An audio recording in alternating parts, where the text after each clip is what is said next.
السلام عليكم ورحمة الله وبركاته. تؤمل أنك يوما تتوب وتشكو الذنوب وأنت الذنوب، وفي كل يوم تبوء بذنب وعيب يضاف لباقي العيوب.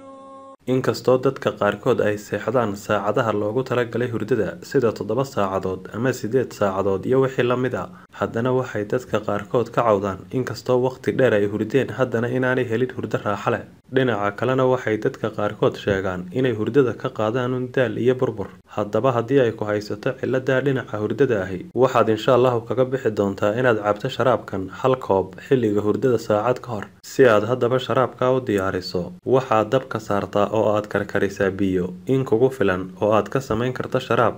kadibna waxaad ku dartaa hal xabo ama 2 xabo oo muusa oo aad jarjartay oo waliba aad u yaryaraysay. waxaanad isu daysaa muuska iyo biyaha 10 daqiiqo. 10 daqiiqo kadibna waxaad ku sii dartaa malqaacad yar barkeed oo ah qarfa aad shiiday. waxaanad cabtaa hal koob xilliga hurdada saacad ka hor. waxaanad ka heli doontaa natiijo wanaagsan insha Allah. ilaahayna qof kastaaba meesha uu ka ciilan yahay ha ka ciil tiro. waad mahadsantihiin.